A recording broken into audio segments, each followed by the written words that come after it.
Assalamualaikum warahmatullahi wabarakatuh. Apa kabar semuanya para penikmat channel Tobat 100%? Saya doakan kalian semua semoga panjang umur, sehat sekeluarga, banyak rezeki, serta dijauhkan dari segala bentuk musibah dan diberkahi hidupnya oleh Allah Subhanahu wa taala. Amin amin ya rabbal alamin. Sebelum saya memberikan sebuah panduan berupa amalan-amalan pembuka rezeki yang dianjurkan oleh Rasulullah SAW, alangkah baiknya kalian terlebih dahulu dukung channel Tobat 100% ini agar tidak ketinggalan mengenai informasi selanjutnya dan bisa bermanfaat ke depannya dengan cara tekan tombol seperti berikut ini.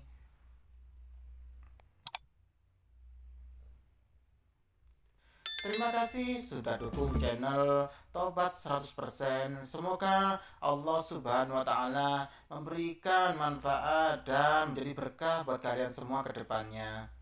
Islam adalah agama yang universal karena mengatur urusan manusia secara lahiriah maupun batiniah.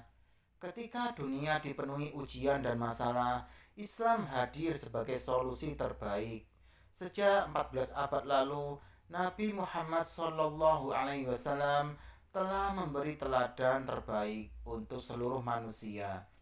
Beliau mengajarkan tauhid dan sunnah demi keselamatan dan kebaikan manusia di dunia dan akhirat. Bahkan urusan dunia sekalipun, Nabi SAW dengan sifat penyayangnya memberikan tips kepada umatnya.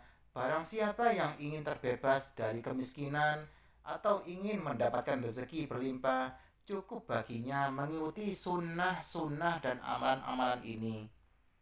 Berikut 3 amalan pembuka rezeki. Yang pertama, menghidupkan sholat duha.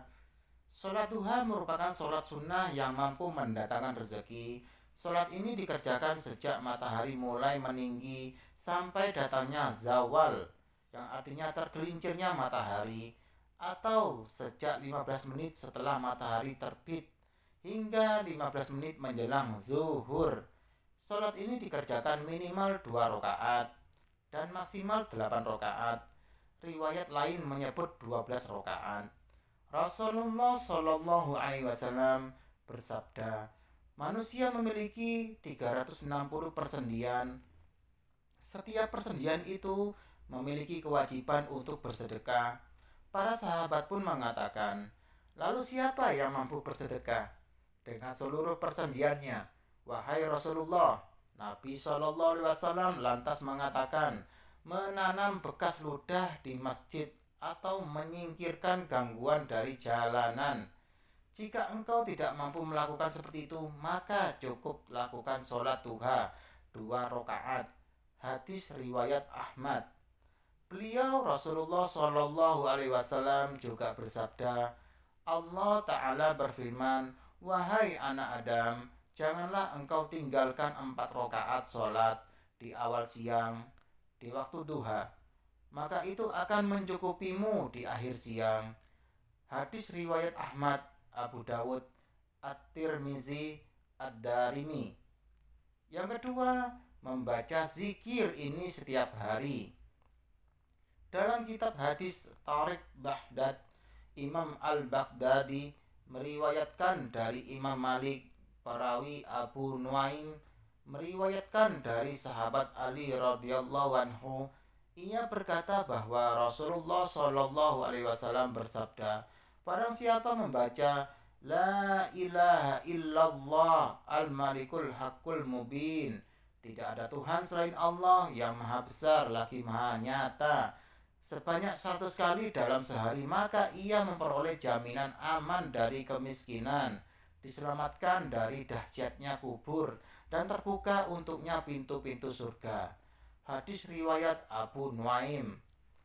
Para ulama terdahulu mengatakan bahwa Nabi Shallallahu Alaihi Wasallam memerintahkan sahabatnya mengamalkan bacaan ini demi melapangkan rezeki. Amalan ini telah teruji dalam melapangkan rezeki lahir maupun batin. Bacaan yang dimaksud ialah La ilaha illallah al-malikul haqqul mubin. Setiap hari 100 kali membacanya. Sebagian ulama mengatakan zikir dibaca setelah sholat zuhur. Selain itu, membaca zikir Subhanallahi wa bihamdihi Subhanallahil azim Astaghfirullahaladzim sebanyak 100 kali dalam setiap hari. Lebih utama apabila dibaca setelah azan subuh sebelum iqamah. Yang ketiga, membaca surat Al-Waqiah setiap hari. Surat Al-Waqiah adalah surat ke-56 yang berjumlah 96 ayat. Surat Al-Waqiah memiliki makna kiamat. Kandungannya menceritakan bagaimana hari kiamat akan terjadi dan balasan bagi orang mukmin dan orang kafir. Al-Waqiah juga menceritakan penciptaan manusia, api, dan segala jenis tumbuhan sekaligus menerangkan kuasa Allah ketika hari kebangkitan. Surah ini merupakan amalan penghalang seseorang dari kefakiran atau kemiskinan. Surah ini dianjurkan dibaca setiap selesai sholat asar atau pada malam hari. Dalam sebuah riwayat diceritakan, suatu hari Khalifah Utsman bin Affan datang memberikan sejumlah harta kepada sahabat Nabi yang tengah sakit, Abdullah bin Mas'ud, untuk putra-putranya. Namun Abdullah bin Mas'ud menolaknya sembari mengatakan bahwa dirinya tidak khawatir putra-putranya menderita kemiskinan. Abdullah bin Mas'ud membuka rahasia bahwa ia telah mengajarkan satu amalan yang pernah diajarkan Rasulullah kepadanya. Apakah Amirul Mukminin takut putra-putraku miskin? Mereka sudah kusuruh membaca surah Al-Waqiah setiap malam, kata Abdullah bin Mas'ud ketika sakit menjelang wafat. Ia kemudian menyampaikan sabda Rasulullah yang artinya, barang siapa membaca surat Al-Waqiah setiap malam, dia tidak akan menderita kemiskinan selama-lamanya. Hadis riwayat Abu Ya'la dan Ibnu Asyakir. Selain hadis Abdullah bin Mas'ud tersebut, Ibnu Katsir juga menyampaikan sejumlah hadis yang menunjukkan keutamaan Al-Waqiah. Barang siapa membaca surat Al-Waqiah setiap malam, dia tidak akan menderita kemiskinan. Hadis riwayat Abu Syuja. Syekh Wabah Asy-Syuhaili dalam tafsir Al-Munir mencantumkan hadis serupa dari Anas.